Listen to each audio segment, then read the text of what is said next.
This is TWiT. This week we learned that Secret, Whisper, and other secret social media networks have hired a company in the Philippines to screen all of the messages to make sure there's no bullying or harassment going on. Facebook decided to split Facebook and Messenger, and a lot of hue and cry over the privacy issues with Messenger. Foursquare and Swarm also split. This has been an interesting summer for social media. I actually deleted Facebook and Facebook Messenger from my phone. This week, Facebook, I don't know if it's happened to everybody, but it happened to me. Starting Wednesday, if you were using the Facebook app on your smartphone, it said, sorry, you can't use Messenger anymore.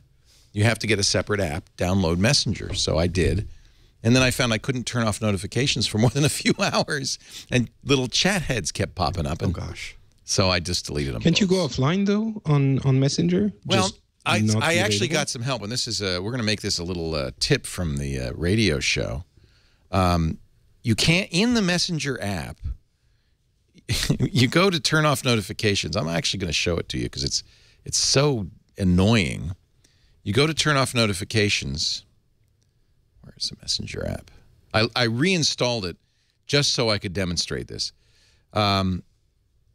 If you go into notifications and you say, I want to turn them off, you go off, it says, okay, we'll mute notifications. Would you like it to be for 1 hour or until 8 a.m.? Whoa. That's your choice. Now, every other app I've ever used would say, you could say, I don't... That's the general everything, right? To mute everything. Can't you just mute each of them individually completely by unchecking them? No. Here's the checkboxes. You can turn off notification previews, vibrate, light, sound.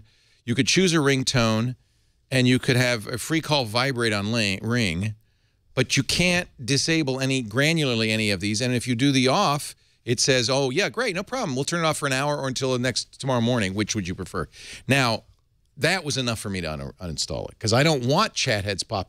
By the way, I started having chat heads pop up on other apps. Oh, my God. It had turned my Android phone into that horrific Facebook home phone that they sold. That is incredible. I mean, like, there's so many things that are wrong about that, but I think what offends me the most is to keep it shut off, you would have to get up at 8 in the morning every single day. It's not a morning person. That alone. It doesn't seem right. It doesn't seem right. Somebody very kindly showed me that, at least on this phone, and I think this is true on Android in general, in the settings, you can, if you go into the app settings on an Android phone, you can say, I want all notifications turned off for that app. So I'm hoping that in fact does prohibit this. I guess you can globally prohibit it, but that's not was not Facebook's intent. You have to do it at the system level. There's a system level thing that allows you to block everything, all the notifications that come of this app. And it's my fear it will also break. It will probably break it. This is the 1+1 phone, and it has CyanogenMod, which has this great thing called Privacy Guard. When Privacy Guard is enabled, the app will not be able to access personal data like contacts, messages, or call logs. By turning that on, I'm probably breaking Messenger. But I did turn that on, and I disabled notifications. The trouble with that is you have to turn that on at 6 in the morning every day. It's a terrible feature. I think that's a reasonable time in wherever Samsung is, but yeah. And people are pointing out, well, there's no point in having Facebook Messenger if you don't have notifications. But the way I like to use Facebook is not have it push stuff at me. Right. But when I open it up, I can see what messages people have sent me. And now I have to do that on the desktop. Not a big deal, but I feel like Facebook is, as usual, pushing it as far as it can until people go, hey, wait a minute. There are other issues with the new Facebook Messenger. Facebook says it's not our fault, it's Android's fault. For instance, among the permissions you give it when you install it are the right to make phone calls without your permission. Oh, God. They say, well, we don't want to, but the Android makes us ask for that right. It says... I'm not sure what they're trying to do with that permission, but I think what they said was that they can't change the text for that permission, which makes sense. But they're not actually going to be making phone calls without their permission. But yeah, as you were saying, there's no option for them to clarify this. We've seen that with text messages. They actually want to do. We've seen that with text messages where if, for instance, WhatsApp. The way WhatsApp validates your WhatsApp account is it sends a text message to your phone number, which it then can read. So it has to both send the message and read it. And so you have to give it permission to send and receive and read your text messages. Right, right. But it's just for that constrained purpose. I don't know what the phone call permission could possibly be. Phone calls without your permission. That is so weird. And then there's the issue of it, and I think others, other programs do this. It tracks you all the time so it can put your location in. Yep. Presumably sending that information back to Facebook. I don't know if I care about that, but that's another. I mean, the phone's tracking you all the time. He's also, and apparently, when there's something called passive listening, Messenger may listen to the first 15 seconds of the audio that's going on while you're writing a status update, so that it can say what you're listening to in your status update. So do like a sound hound thing and like say, oh, you know, Rob's listening to NSYNC. Someone on Twitter, Guillaume, is telling me that the permission for the phone call thing is so that you are able to click on call when you're speaking to someone, when you're talking to someone, to call them. So that's the free calling feature. So you press call. It's really Skype, I think. Yeah. You press call and it makes that call. So it has to be, the app has to have that permission. That makes sense. It also, the app has the permission to take pictures and videos with the camera at any time without your confirmation. I understand people being scared by this stuff. Yeah. But Facebook says, no, but we have to say it that way because that's how the text reads in the permission. They say the pictures and videos is so that you can take pictures and videos within the Messenger app. So the app has to be able to do that. Recording audio so that you can send voice messages, make free voice calls, and send videos directly. So there's reasons for all of this. I don't blame Facebook on that. Actually, really was the notification thing that drove me up the wall. So yeah, I guess even for that, though, if they knew, you know, they're testing their application, it seems like, ooh, my video quality is really bad. Yeah, hopefully we're losing a little. Isn't. Sorry.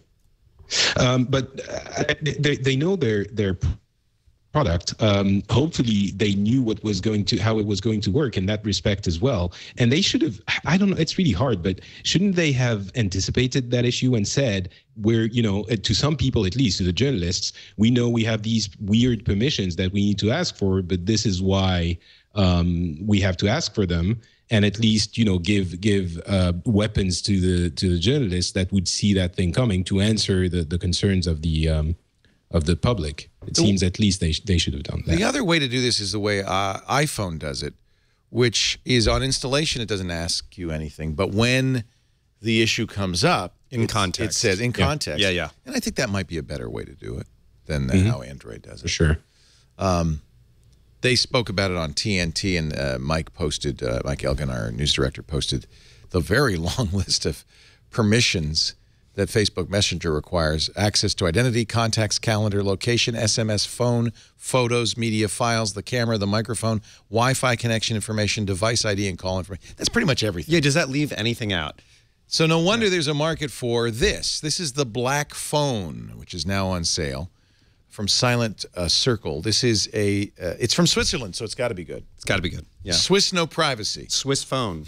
Yeah. As accurate as a Swiss phone. It's as good. It's the Swiss watch of phones. Yes. Secure by design. First of all, yes, it's Android, but it's a special version of Android called Private OS.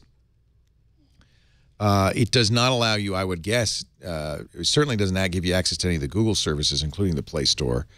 I presume it does not allow you to download any application, otherwise it wouldn't be a very secure phone. Right. It does come with privacy-enabled applications. Smart disabling. Which is cool, but you know, you're saying, Leo, no wonder there's a market for that phone. Is there really? I mean, there's going to be people who are going to want to buy it, but can we really say there's a market for a phone like this? Because people are going to be interested in the concept of, okay, I'm going to have a phone that's actually secure and private. Cool. Now, where's my Facebook? Right? Most people, maybe not us. It doesn't do any of the things you want to do. How do I get to the supermarket? Right. Where's the nearest gas station? So, it's cool that phone exists, and I think it should, but I don't know if it's going to be very successful. Well, and this is one of the things, one of the kind of the motifs, the leitmotifs of this summer in social media. Started with the right to be forgotten in Europe, and the European court requiring Google to delete search results for people who requested it because they didn't want the world to remember that they went bankrupt or they had molested children or whatever it is they didn't want people to know about. It strikes me that the internet and smartphones especially are not private, and that if you try to make them private, you break them. Is that the case? Well, it's an it's kind of a duel between, you know, privacy, anonymity, and the services that people want to access. And, you know, there's an interesting debate going on about secret and so forth, about whether anonymous speech is something that's almost, they don't quite put it this way, but it's almost a question that some people are posing of whether anonymous speech is something that's worth protecting. And I think that that debate has, for all intents and purposes, bubbled up in Pando Daily and some other places as people have been debating that kind of, you know, those kinds of services. And yeah, you know, if you try, I mean, the black phone is a great case in point. It'll be very interesting to see if it does succeed because, you know, getting that great degree of privacy will inevitably result in a far less functional phone. And it'll be interesting to see how these things play out in the marketplace.